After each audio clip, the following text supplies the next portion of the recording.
I need to tell you something that has been eating at me for the past 3 weeks. If my own father called me tonight and told me he was taking Crescent Pharma's Ramipril, I would tell him to stop, walk to his medicine cabinet, and check the bottle before he swallowed another pill. Because in April 2026, the FDA quietly pulled batches of this drug from American pharmacy shelves, and your doctor has probably never picked up the phone to warn you. By the end of these 18 minutes, you will know exactly what to check, what to say to your pharmacist, and the one mistake that turns a quiet recall into a hospital visit. I'm Dr. Richard James.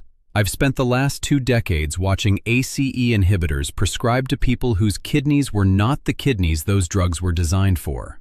So when I see a recall like this one slip past the front pages, I do not sit quietly. I get on camera, and I tell you what your pharmacist might not. Crescent Pharma's Ramipril is taken by an estimated 40,000 seniors across the United States. The recall is rated Class 2 by the FDA, the second tier, the supposedly less serious one. That language sounds reassuring. It is not reassuring when the body that has to clear the impurity is already running at 60% of its original filtration capacity. The recall was posted to the FDA Enforcement Report System in April 2026. Unless you happen to read that database, you would never have seen it. There was no automated text message. There was no pharmacy phone call. Most pharmacies pulled the affected bottles from their shelves and quietly restocked with a different manufacturer. The bottles already sitting in your medicine cabinet stayed exactly where they were. So, before we get into the specifics, I want you to hold a question in your head as we go. Why is a Class 2 recall, the one that supposedly does not kill anyone, actually more dangerous for seniors than the category name suggests? I will show you the answer in about 8 minutes. I will show you the exact organ that is the silent casualty. Most people, when they hear the word recall, picture a single dramatic event: a truck pulling off the freeway with sirens on, pharmacies frozen mid-shift, pharmacists calling every patient. That is what a Class 1 recall can look like. A Class 2 recall almost never looks like that. I want you to pause this video for a moment, stand up, walk to your medicine cabinet, and bring back any bottle that says Ramipril on the label. I will wait. This is the kind of homework that ends up mattering, because what you are about to read on the side of that bottle is the difference between knowing and guessing. When you have the bottle in your hand, look for 2 things: the manufacturer name. Somewhere on the label or the side panel, it will say who made the drug. If it says Crescent Pharma, you are already in the conversation. The second thing is the lot number. Lot numbers are usually a 6 to 8 character alphanumeric code, printed on the underside of the bottle or on the right edge of the prescription label. That code is the fingerprint of the batch.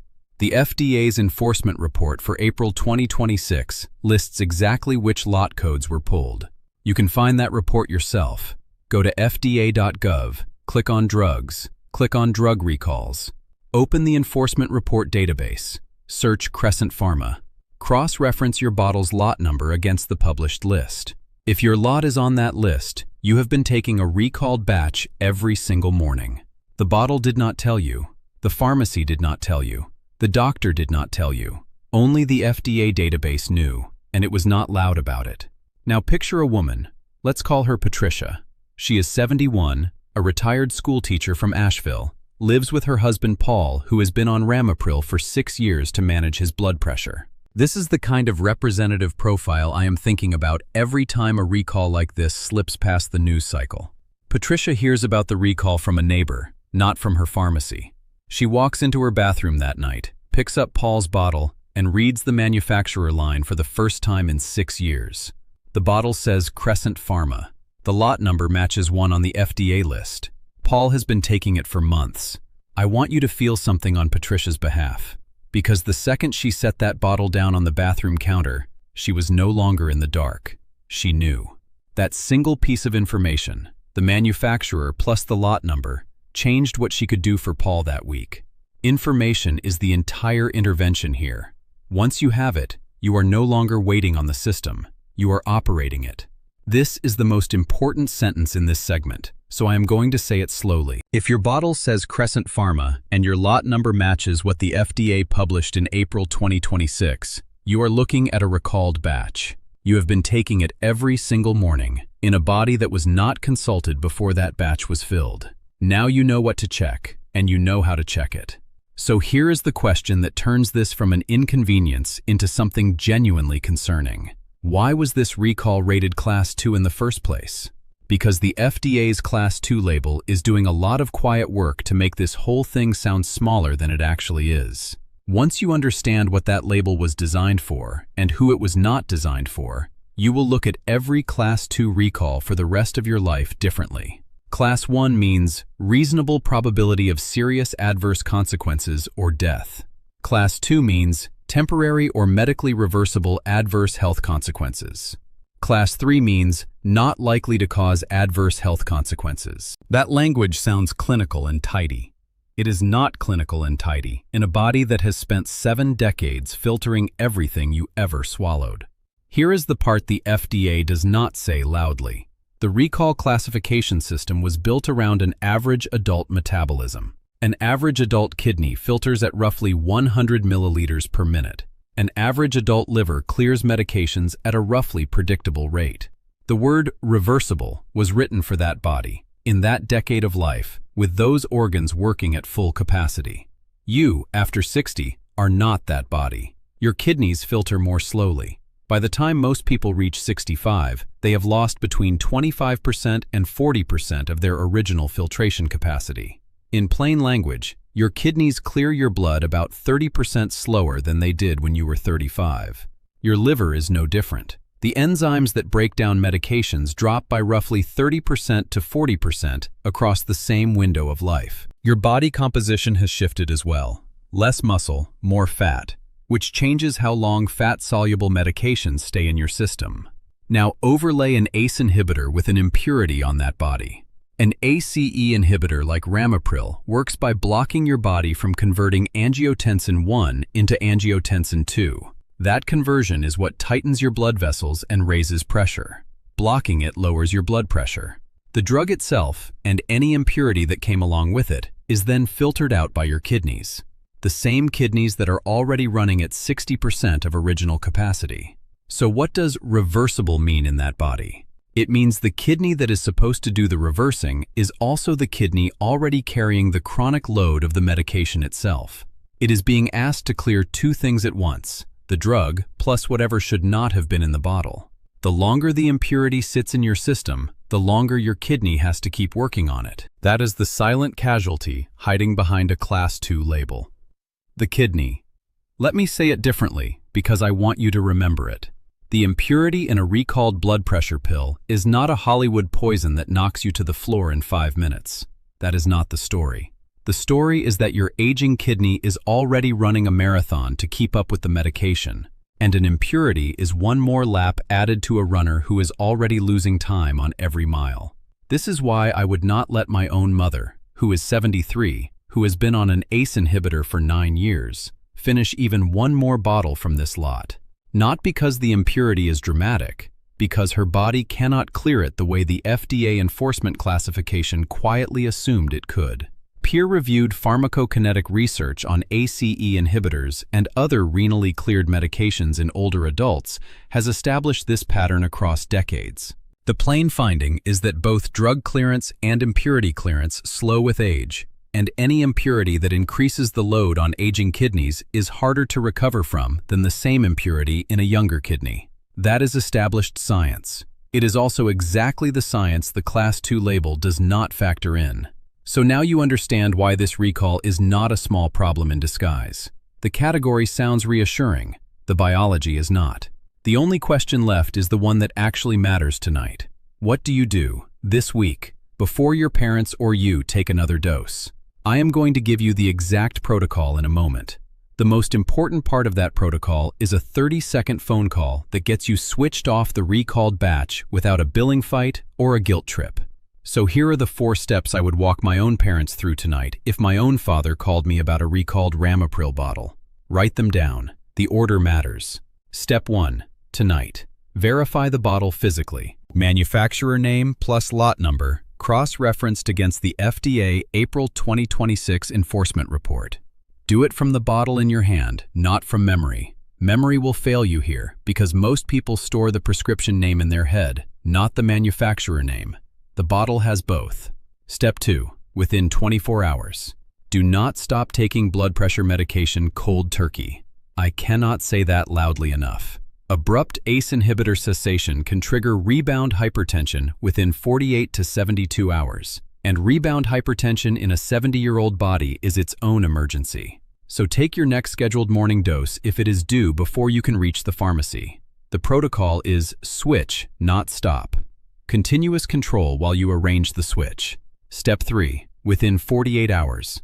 Call the pharmacy first, then the prescribing doctor. When you call the pharmacy, here is exactly what you say, word for word. I want you to read it off your phone screen if you have to.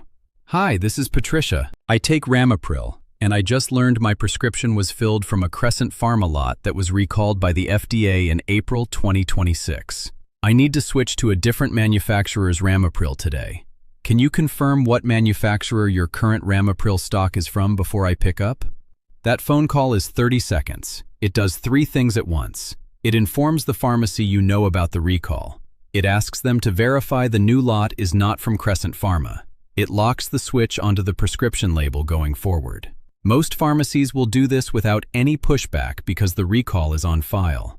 The ones that resist usually do so because they want to clear their existing inventory. That is not your problem to solve.